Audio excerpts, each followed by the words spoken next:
Hello everyone, this is Mr. Z, and today we'll be going over how to use sounds in the classroom. So let's get to it. Option 1, SoundBoard. For this first option, it's pretty straightforward. You're just using a website, and it's the Zero's website, which you can easily look up on Google. So let's try to do that now. So once we look up the Zero's website, you're gonna go to a specific website made by Jeremiah.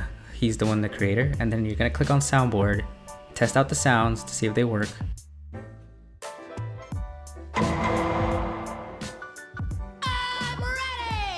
So there's the gentleman named Jeremiah. He's the one that created the site on this page, and so you can use it. Once you're on Zoom, you're able to use it with your students. Now let's go over how to share sound on Zoom, just to be safe. There's always the share option at the bottom left hand corner of your Zoom page. When you click on the bottom menu on the tab for sharing. Now that's when you want to, when you're sharing a screen for your students and you're using another site. But just in case you're old-fashioned and you just want to straightforward share sound and only exclusively sound from your computer, you can go to Advanced on the top middle and then hit on the sound only for your computer. And that's basically it. You're able to use both the site and Zoom. Let's go to SoundBoard option 2. Now this one's a little bit more tough because you'll be installing the DCSB program. So let's go one by one. Go to the right website, which is the github.com for the Kelligen site.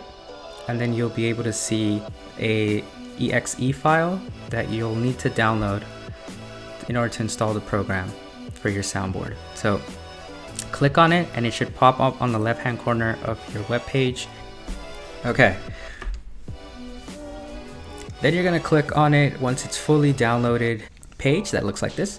And then you're gonna click next, then click install. You should already place it in a location. Then wait for it to download completely. Click next again and then finish. And once you're finished, that's basically it. You have a little program that's running on your computer that's a soundboard, a separate soundboard where you can add sounds, and that's the benefit in comparison to the site that we did in the beginning. You should see a little page that looks like this. There's several options, and so let's go over some of those options in order to make sure how to essentially use the program. Now, like I was mentioning before, let's go over settings so that we make sure that our sounds are working fine. Click on settings, and then once you're in settings, go to other, and then make sure that it's clicked on only sounds. So I've already done this, but I'm gonna click on it again. Once you're done with that, you close it. Now we want to add sounds. So there's a little plus sign at the bottom where we can click, and then it gives us the option to start adding our sounds. Now I understand we don't have a folder yet for our sounds, but that's okay. We're gonna do that at the end of the video. For now though, let me just show you how to set up a sound. So let's say that I'm setting up a sound for applause. I'm gonna title it on the name section. Then I'm gonna go to the file section, look up that's the sound that I've downloaded that I want to place on my dashboard. And as you can tell, I already have an applause sound ready to go. So I'm gonna click on that, and it's gonna automatically register it to my program. So right there's the URL. Then I'm gonna go to keys at the very bottom, and I'm gonna select one of the keys from my keyboard, in this case number 8, to be the hotkey. Well, the hotkey is basically I can press the key on my keyboard and it'll automatically play the sound.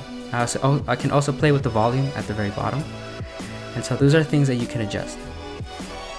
And you can do this for multiple sounds, at least 9 sounds in total. Once again, let me remind you how to share sound on Zoom. We have the program to our right, as you can see, ready to go and ready to use. Go to the share at the bottom of Zoom, go to advanced if you just want to share sound only, or if you're sharing a web page. Here's an example of one of the sounds already ready to go.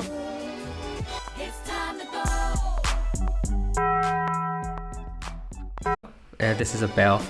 Remember, you can go to basic, share sound, and that's it. Now let's go to the final part, which is setting up a sound folder for your files.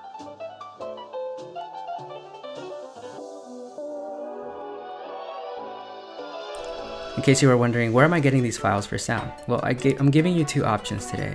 Well, the first one is a sounds that we can get from a website, and then sounds that I'm going to give you from myself. So let's first start by curating a folder. Let's call it sound effect in the classroom, so that we have one location of where all our downloaded sound bytes are located.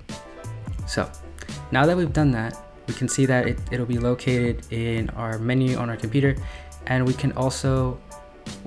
also know where to kind of select our sounds. So first things first, there's a website that I want you guys to know about, which is called basically Emotion Array site, and it provides a lot of free audio that you can use and download.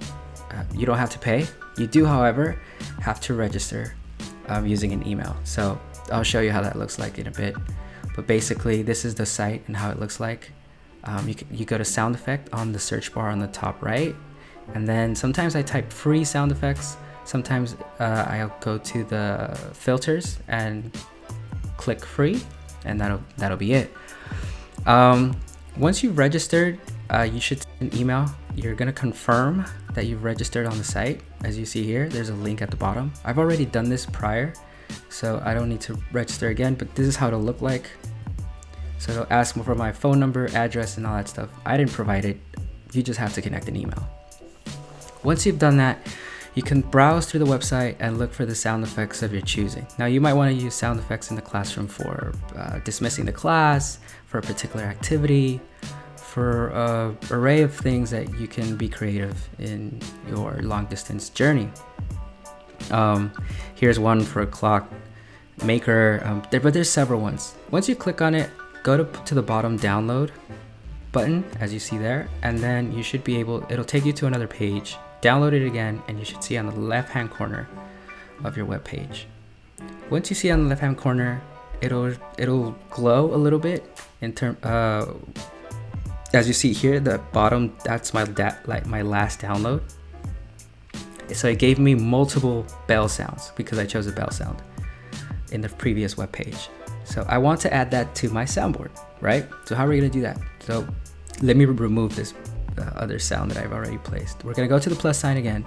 We're gonna give it a name. Let's call it bell 2, because I already have one bell. Locate the file, and just like I said before, we've moved that file that we downloaded into the main file that we created, where all our sounds are going to be located. And then we're going to choose a hotkey. I chose the number 4. It's called numpad 4, but that's basically the key that I'll be pressing in my keyboard to play the bell sound. So once I have that bell sound, I can use it via Zoom. Obviously, make sure that I'm sharing sound. And so I'll give you a little example of how that looks like. I can have this particular soundboard while I'm in Zoom, and then just press play or press the key 4 button. So I'm gonna press the key 4 button just so you can hear the bell that I've chosen to dismiss my class this year.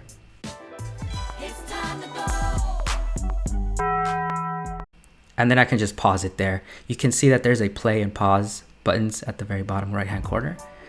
But that's basically it, y'all.